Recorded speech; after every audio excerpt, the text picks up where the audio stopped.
Thank you so much for your kind message last week. At first, I didn't realize who it was because I didn't recognize the number. But I have been in the throes of getting our IRS. So and I've been getting nothing but tributes pouring in for Yeah. Bambi because she was a very special dog and loved by everybody. Well, I'm so glad we were all or could all be there for you because as this community repeatedly shows us, being together, trying to figure out how to love our dogs the best, how to take care of them the best, how to say goodbye when we need to, and having the support of the community is great.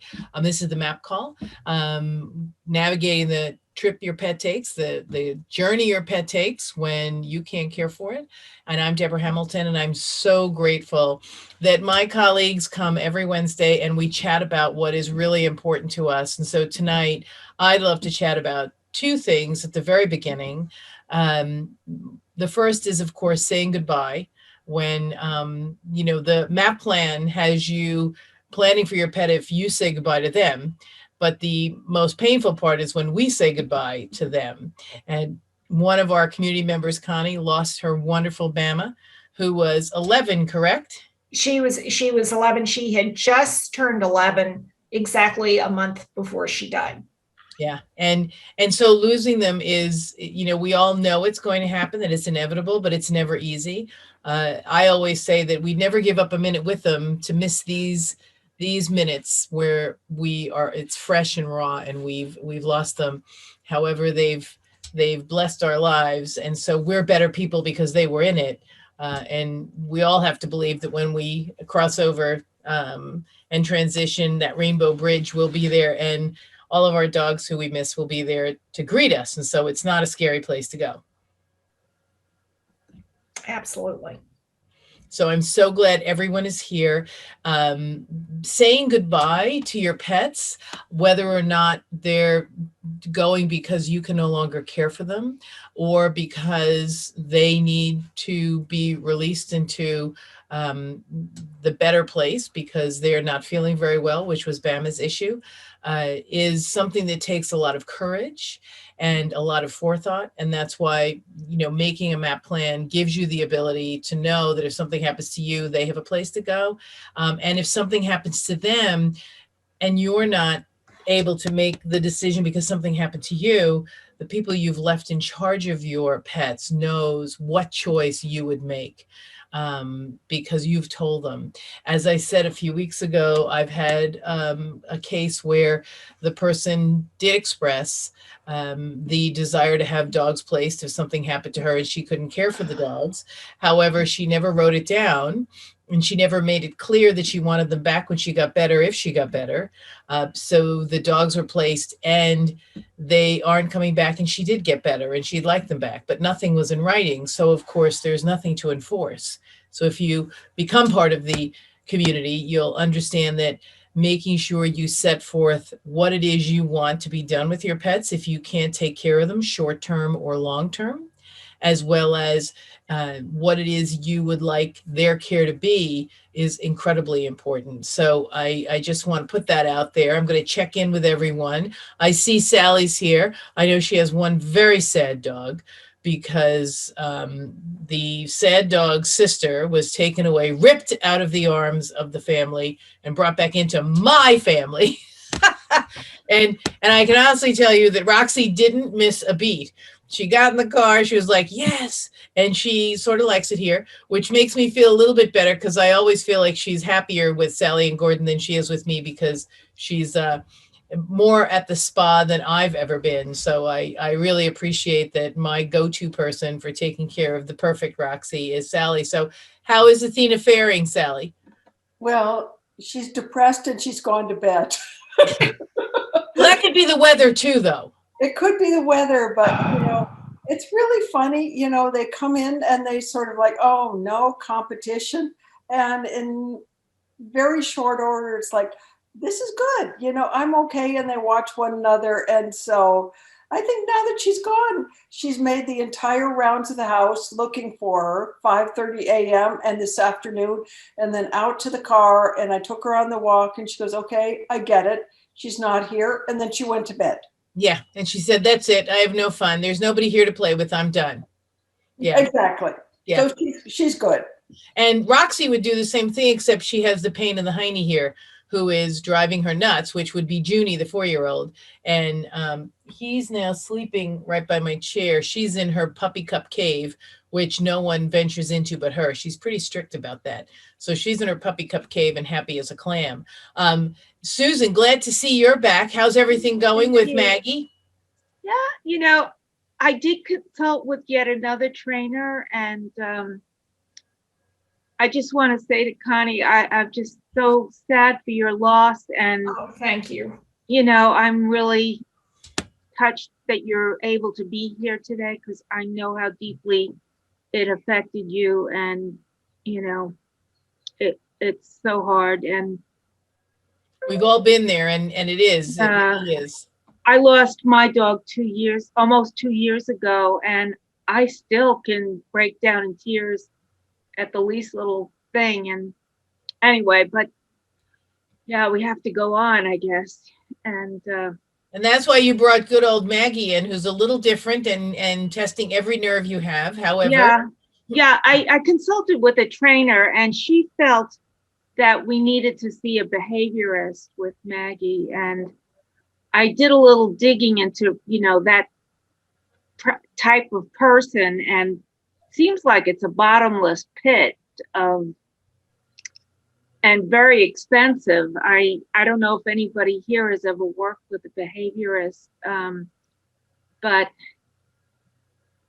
well, I can put you in touch with 2 or 3 behaviorists. I've had them on my show, Why Do Pets Matter, so that they can help you navigate the bottomless abyss, so that you can find someone who might be great. So I will take that offline and connect you with some behaviorists, because that is absolutely one of the best ways to go. Whenever I'm speaking with, say, psychiatrists and psychologists who want to know how to give people service, emotional support animal paperwork, I go, well, you want to affiliate yourself with an animal behaviorist, because that way you're covering yourself that the animal actually is able to go into the public square, i.e. an airplane or a no pet building, and be safe around people, because there's stresses that the dogs go through. So I will help you navigate that. I'll put you in touch with some people who are colleagues of mine, who hopefully will be able to narrow that bottomless pit for you, Susan.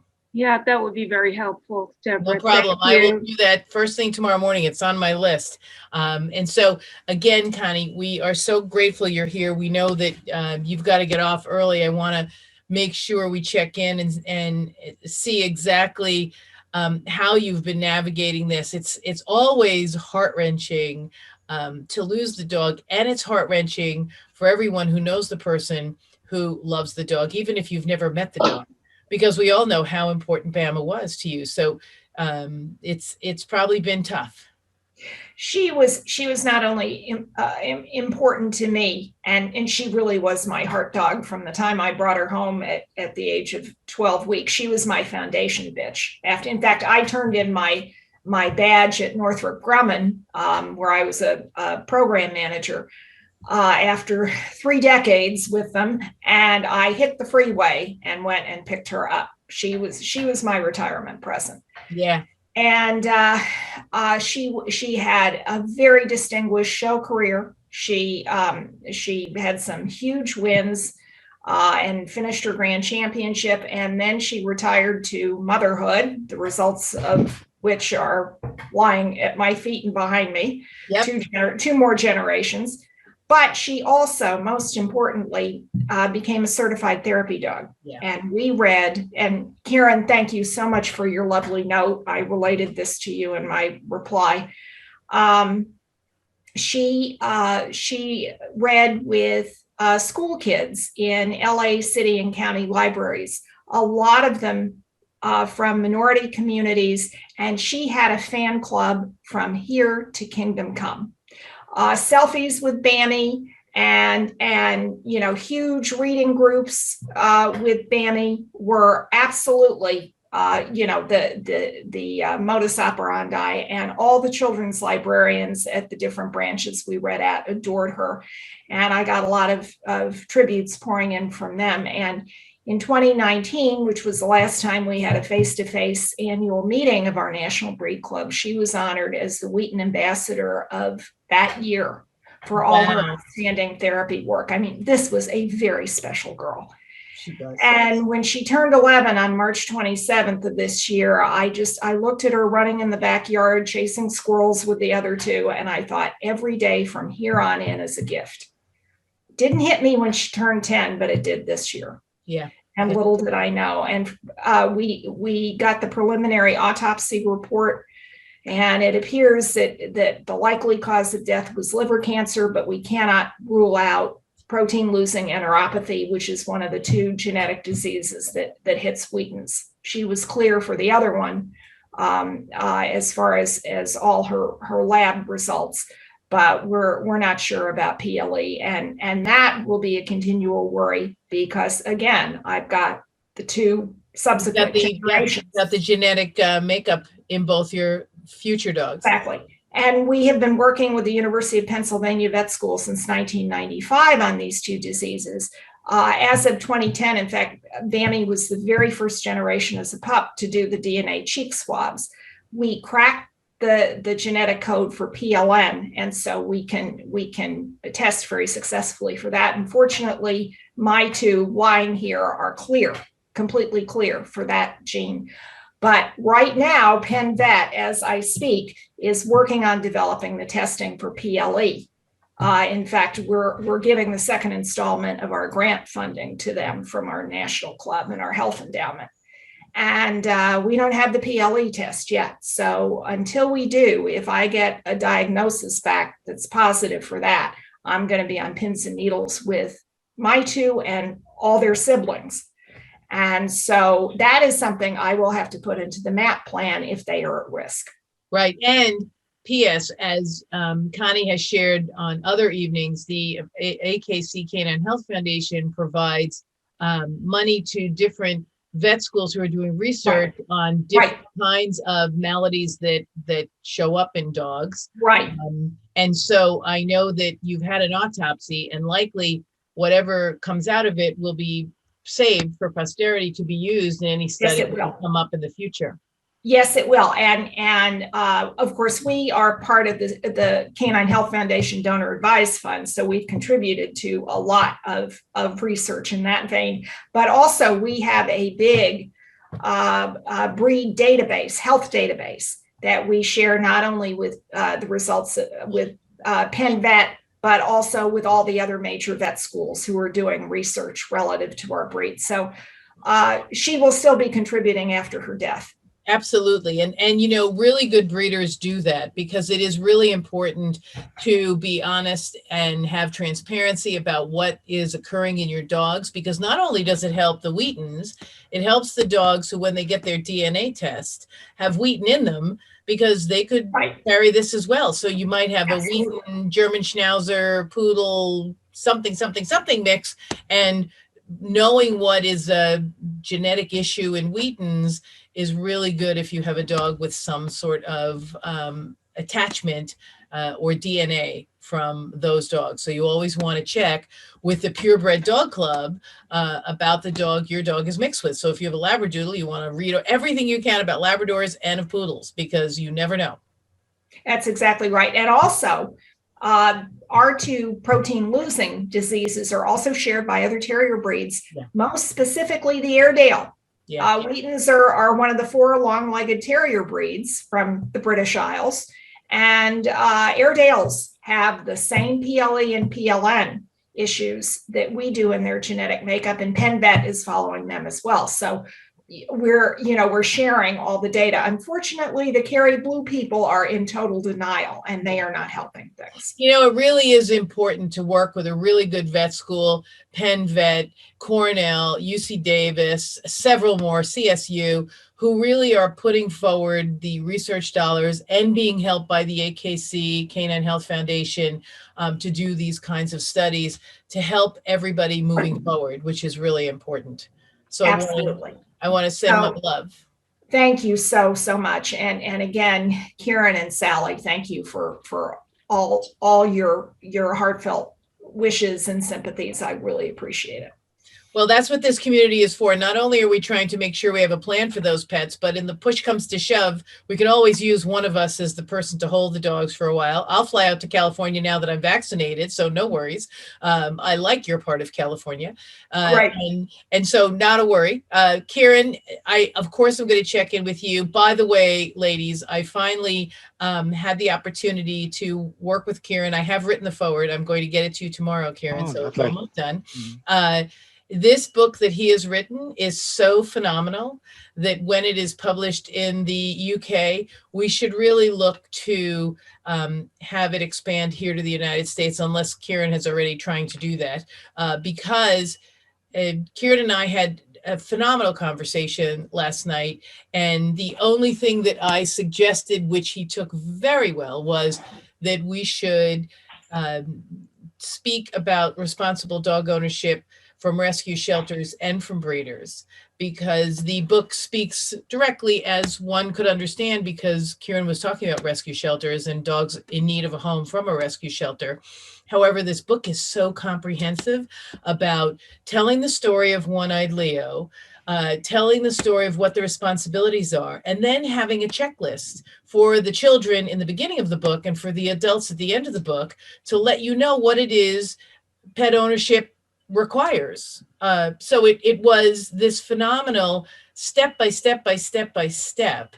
And as I said, I only had one or two things that I commented on with respect to the rescue shelter, because this is such a great book for breeders to hand out. When people inquire about a puppy from them, being able to buy these books and send them out to prospective owners, because it's going to tell them exactly. It's sort of like the Pet Network Incorporated, which was not a good business model, where I advised them of what pet responsibility was and everyone ran away with their hair on fire. That's what Kieran's book does. And it doesn't do it in a way that's overly lecturing. It rather tells it in the story of what's going to really benefit One-Eyed Leo, what One-Eyed Leo brings to the relationship, and what you're going to bring to the relationship for One-Eyed Leo. So Kieran, how are you doing now? It's almost done, I think. It's almost ready to go. It's just the forward, Debbie. I know. I'm late to the dance, but I will have it to you, if not tonight, first thing tomorrow morning, I promise, because I've already written it. I just want to read it again. I read things 3 or 4 times before I send them.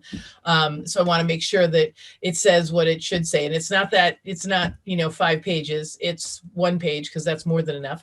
And we'll do it. It just is so great. And I can't wait for all of you to have the opportunity to read it and to see the illustrations, which are phenomenal. And what's interesting is Kieran broke the children's book from the adult book by having a black and white picture of One-Eyed Leo that's a little different. So it really breaks up the two parts of the book. It really is phenomenal. It's going to be released in the States first, not the UK. Great! Oh, yay! Mm-hmm. And where will it be released in the States? It's going to be promoted first and foremost through Steve Dale? No, Tom's organization. Oh, great. The American Pet Parents. So I'm talking to him, I think, tomorrow. Yeah, so that's where it's all going to start. And we'll see where it goes from there. And there's a couple of the microchipping companies are going to launch it in Ireland and the UK eventually. But we'll start with Tom. Keep it in the family. Keep it in the exactly family. Right. Keep it in that rebound dog family. Yeah. What was that? If I can suggest another potential avenue, please, Connie. Deb and Sally, I know that you know all about this. The American Kennel Club every September dedicates the month of September to responsible dog ownership, better known as RDO. And they designate the entire month. And then one of the days in the middle of September, I think it's the 17th-ish, is actually RDO Day. And they encourage both all breed kennel clubs and specialty breed clubs all over the country, and obedience clubs, to have responsible dog ownership programs, days, whatever. And my obedience club here in the South Bay area of Los Angeles always has an RDO day in September. And we put on demonstrations of rally and obedience and agility and invite the public, invite the press. This year, I'm going to suggest that we invite our local elected representatives too.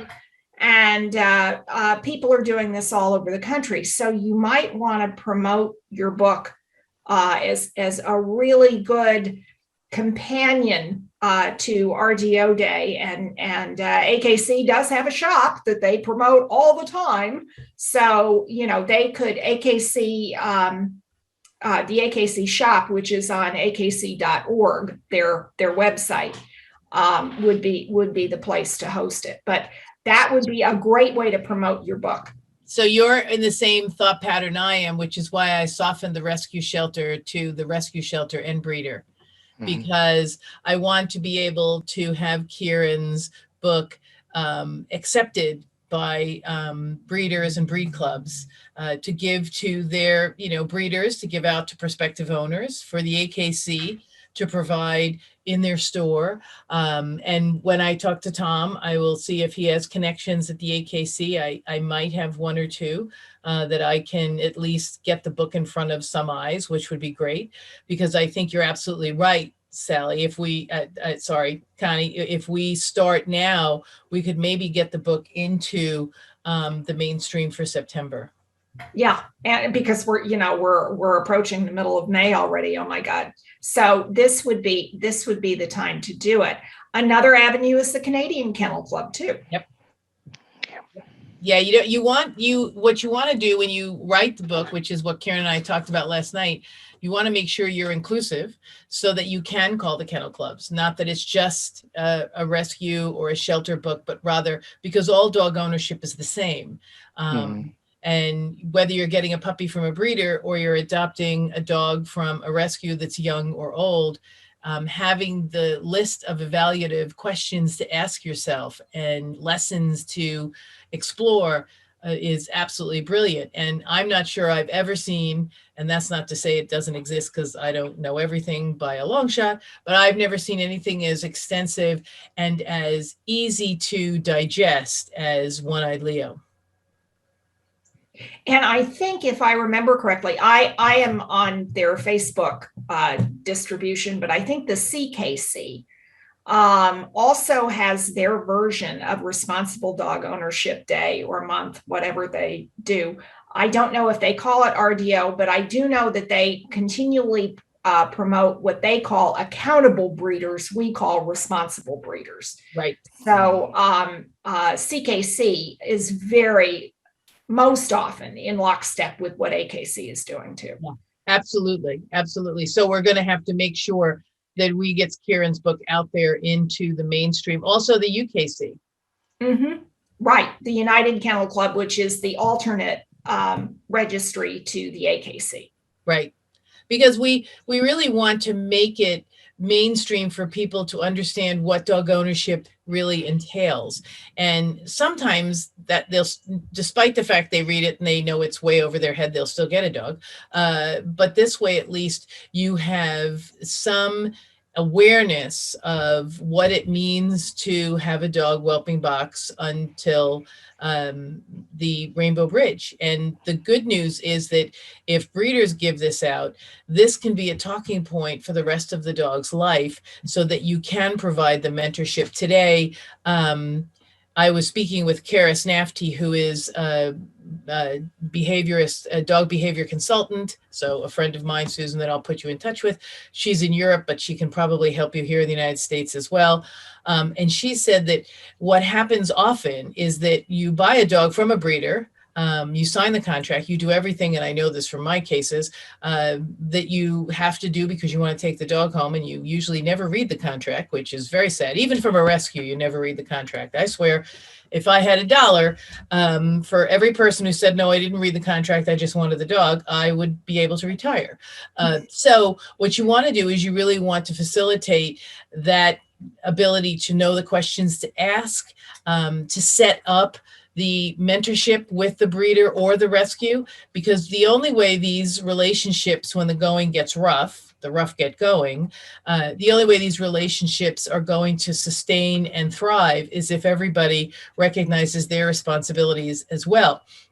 So we might need, Connie, you and I, to write the book on responsible breeders as well, because That would be yeah. great. I would be happy to participate. And- I am looking at the clock in the corner of my screen, and I am going to have to put my treasurer's green eye shade on and jump off onto my breed club. But before you go, yes, happy ma'am. Cinco de Mayo. And I know that everyone here is going to get off and have a margarita.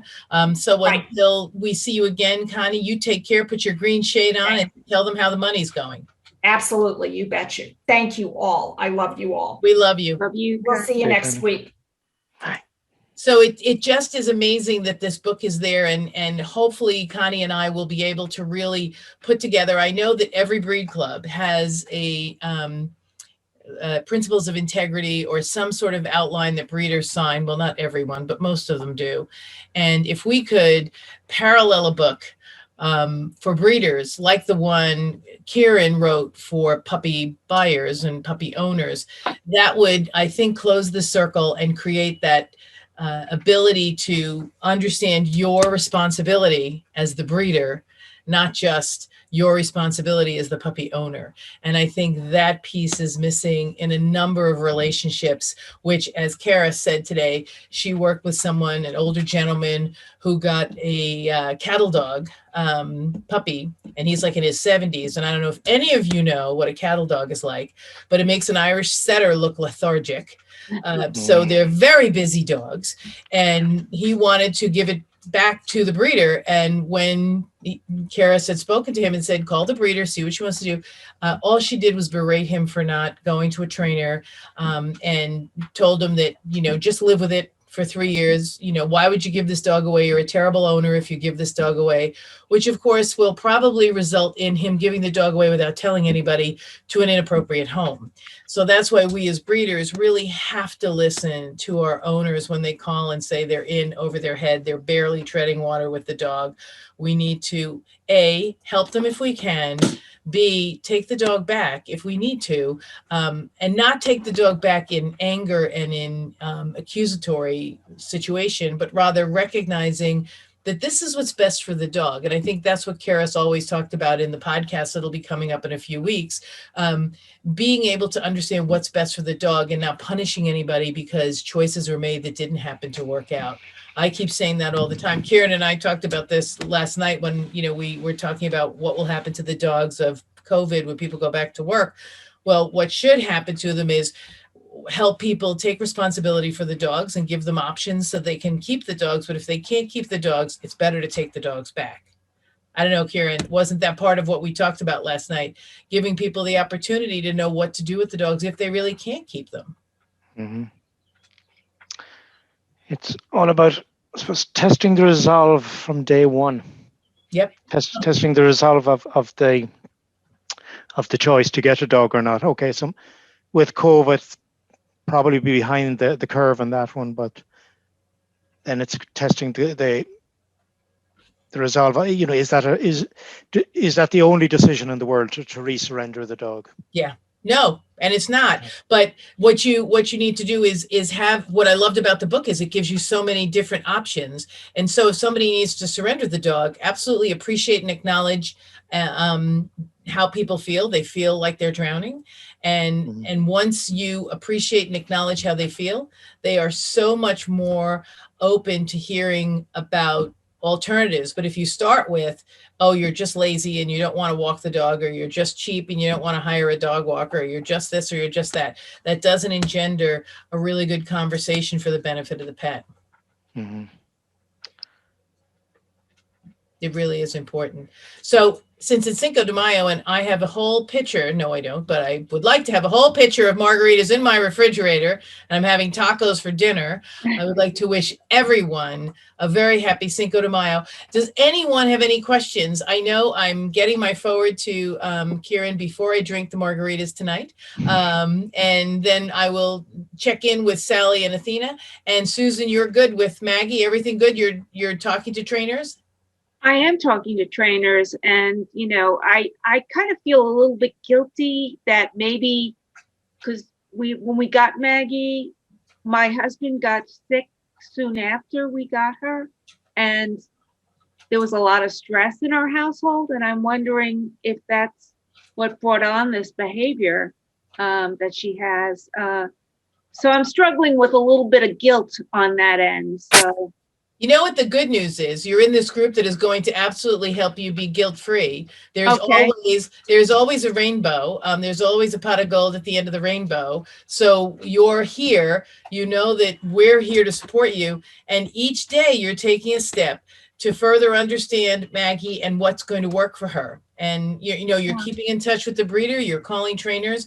You're putting together your MAAP plan. You may be speaking with people in your neighborhood who have Catons, because that's always the best way to facilitate a good relationship and a long-term relationship with your pet, by having the ability to be able to be supported by a community that knows that you're doing the best you can today. I appreciate that, and I love the Coton, and I would love to see an advancement of that breed in this country, because most people not familiar with that breed, and I absolutely adore the breed. And so you're going to have to look up some YouTube videos of obedience or a therapy dog training for Catons, so that you can bring the Caton to be one of the reading dogs at the local library when you have time. Yeah, sounds like a good idea. I'll give it a try. Well, everyone, until next Wednesday, this is Deborah Hamilton. This is the MAAP community. I'm so grateful you're all here. And until next Wednesday, kiss your dogs for me. Love you. Bye. Bye, Deborah.